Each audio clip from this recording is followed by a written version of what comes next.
If the Moon Pearl is in the Dark World, we can actually go into the Dark World. They cleared out a glitch with that. You can go to the Dark World, save and quit, and when you go back, you'll be normal Link. Huh. Okay. So now the question is gonna be: am I still gonna get a piece of heart for beating this, or? Yeah.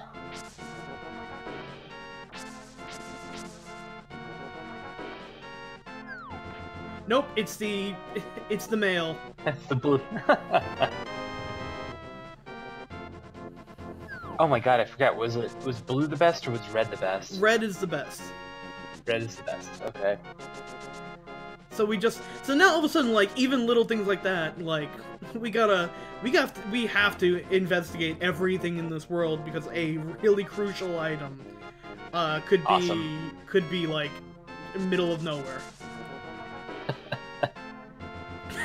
So yeah, basically nothing for the first half of the game is going to be able to fucking touch us. So even if we don't get, like, even if we lose all of our heart pieces, we are still going to be fine on damage.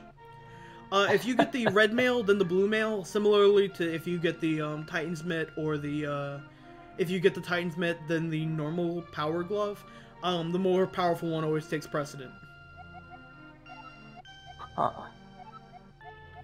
Let me get the bug catching net and see what that gives us instead. Oh, yeah, that's right. What? You're just gonna give us the gold sword? Sorry, Link, I'm sick today. Here, take the silver arrows. Oh no, here, Link, I'm sick today. Take some bombs. I accidentally blew my leg off with these. Take them away. I wonder if they still turn into a fairy. Okay, yeah, they do. And they don't turn into the hook shot. Yeah, it seems like they put a little bit of precursor to this to be like, well, if you're starting to run for the first time, we're not going to make it that complex. Hey, there's the Book of Medora. Hey. It was here all along. Okay, it's like one part away. Someone just bought so I know what happened. Someone got to the book before we did, paid $100 for the library rental fee, and just dropped it off and waited. So they just bought the book from they bought the book from the library, and we stole it from them because we're terrible people, and their money. We took everything from them.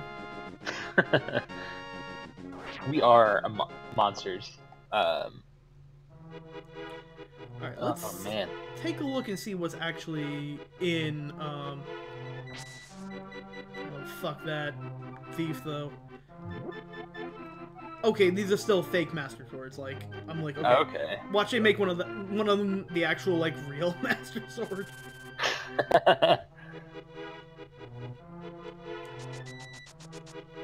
Alright, so it looks like the Master Sword is still there. Okay. It may just be a sprite. We take it up and it's actually just a squirrel. Yeah. Yeah, we'll skip. I'll probably end up doing the first dungeon anyway, but we will skip it for the time being and go right onto the dungeon excuse me, go right onto the, Oh, look! This is normally where the toadstool would be. Oh my god. Oh, that's interesting. So it's actually... Oh. Now I'm... So it's randomizing it, but is it switching stuff around? So, like, was that set of 20 rupees actually what was in the chest that we got the mushroom from? I don't think it does, like, basic swaps. I think it just completely randomizes everything.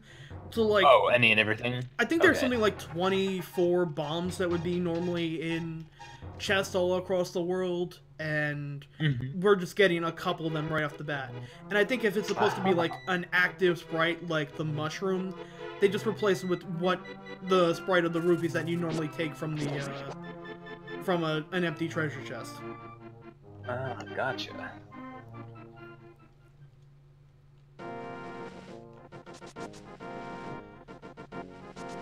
But before we do that, let's see what other chests that we might be able to get.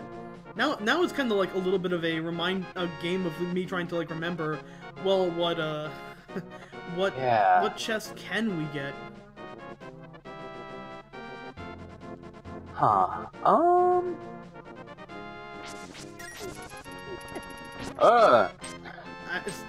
He wasn't randomized, he was just there. He was just hiding there all along.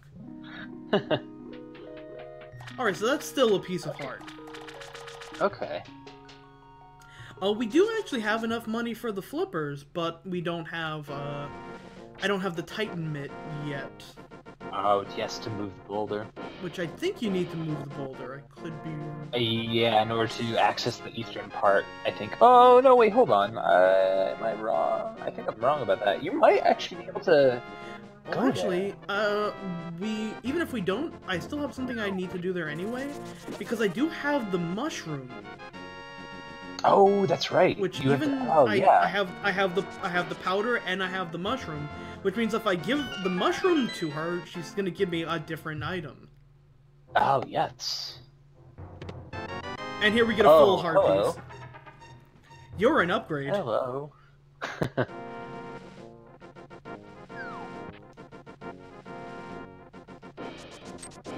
You actually don't need the boomerang for any temple. That's right. It is. I'm trying to think of like. It is a purely until optional time thing. that. Yeah, the boomerang has always, until Ocarina of Time, been something you only had to get optionally. Or Part only of the got optionally. Part of the joy of this game is trying to figure out how you can get around certain things, like some temples we need an arrow, we need a bow for. Right. Like, actually, if we were to go into the first temple, we might not be able to beat it. Oh, because those enemies because that we might not be able to. There are some enemies that you need a bow to be able to shoot them, like the red Stalfos. Yeah, and the statues, especially that one statue that opens up the wall. You know, I would be super interesting. I'm curious to see what would happen when you threw items into those fairy fountains, those upgrade fairy fountains. Yeah, I kind of wonder about that as well. As soon as we get the flippers, we'll have to do that. Yeah. Look at that 60 FPS spinning. Alright, so if it's an item that is on a, if it's an item that shares a spot on the map, all you gotta do is hit Y to swap it out. Oh, okay. So we can come back a little later and maybe she'll give us a golden sword. We can literally just leave here, come back, and we'll see what she gives us. Also, hey, Ragex, how's it going? Oh, we got a piece of heart. Oh, hello. Oh, that's right. That was the bottle. That was the sample bottle. So yeah, we're eventually gonna reach a point where it's like, well, shit, we might not be able to keep beating this run. I think the person in here gives us a good health refill. Yeah. So yeah, we're using a Link to the Past randomizer, which completely shifts every item that you can get in a treasure chest or given to you by a person gets completely shifted around. So even though we have just gotten out of the starting part of the game, we already have the shovel, the magic mirror, the Book of Medora, bombs, the magic powder.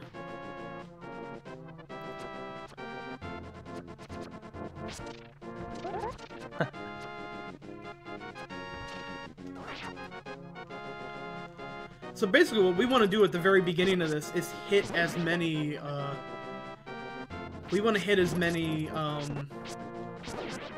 treasure chests as we can possibly find.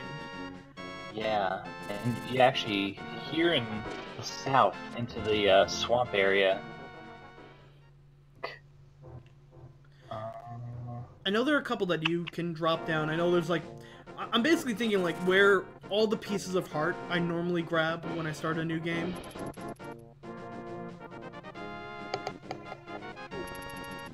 Yeah, that's the nice thing about it.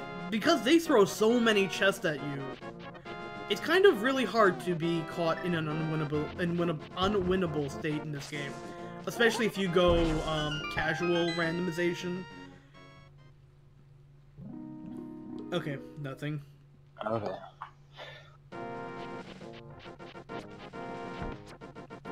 It's kind of just like rolling the dice and seeing what kind of a undestroyable god we can become.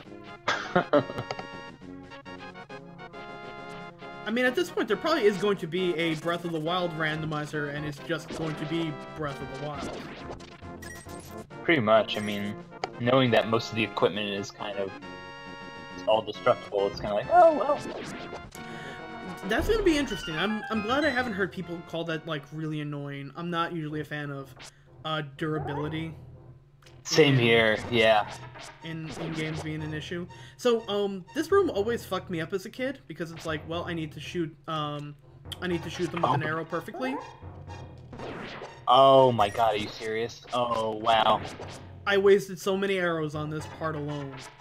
Oh man, opening my eyes. Which also, speaking of which, when you sprinkled the old lady in the village with the magic powder, didn't know you could do that. So that's cool too.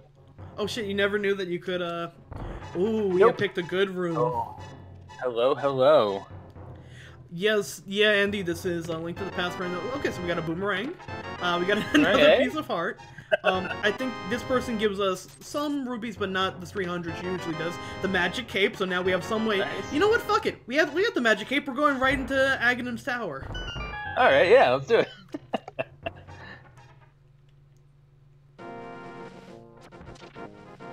Because Aghanim's tower, you don't really need. No, I would need it for shit. I would need it for fighting Aghanim himself. Oh, that's right. Oh, yeah. We'll see how far we can get with it. Yeah. Oh man. More bombs. Oh, more bombs. Getting a lot of bombs. You can use the bug net to reflect. Oh, that's right. That little bastard. He only gave us bombs. He wants to take on Aghanim all by himself.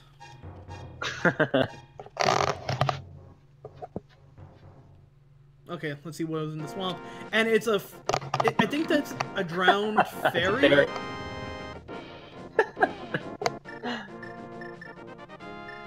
Yep, we just have a fairy that drowned.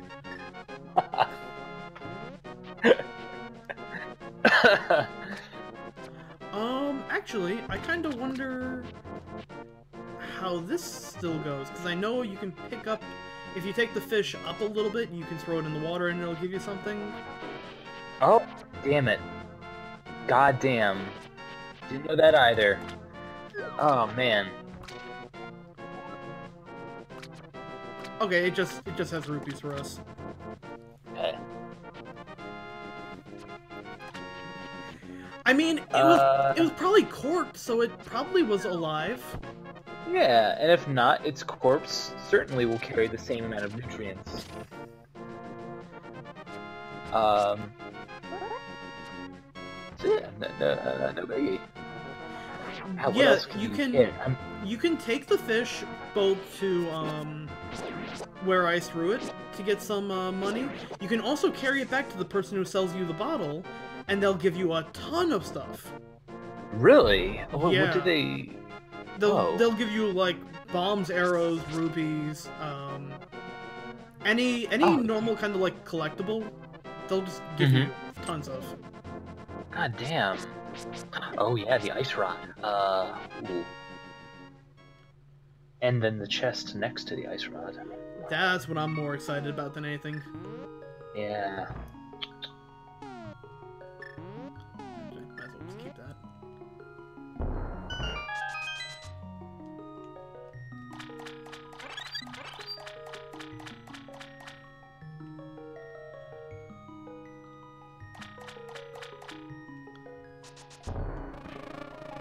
Alright, so the bee's not randomized. Huh. I forgot the deal with the shining bee. Normal bees, if you let them loose in a room, would attack other enemies and then attack you. If you have the shining bee, it'll just attack things in a room until you leave the room. And a piece of heart. Oh, that would actually be our fourth piece of heart. That's right. So we've somehow ended up with about the same number of hearts that we would have had if we were on a normal run anyway.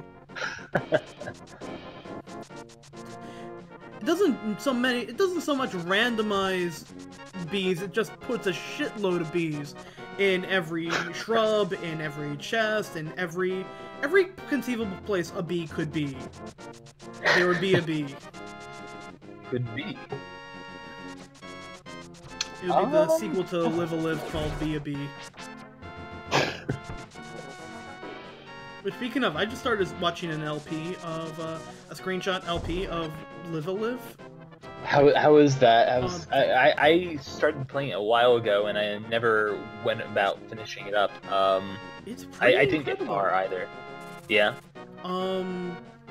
As you know, it just kind of like they were just kind of like shit. We have 7 half stories. We might as well just put them all in one game. Right. This person so far has done the caveman part and the kung fu part, and well, the music is like fucking stellar.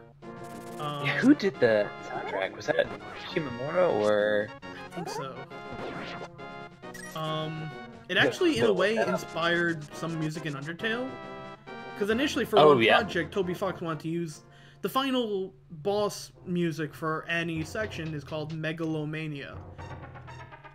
So Toby Fox wanted to use that in a ROM hack that he did, but instead he just used he made his own version of it called Megalovania, which is, you know, now in Undertale and used in a couple of other places. The combat's interesting. It's kind of like on a grid. Oh hey, hey. I don't know if that's the regular or is that the. I think that's the regular. It might actually be the big one. Oh man, hold on. Let me check Titan. The problem is it doesn't say. No. Oh shoot.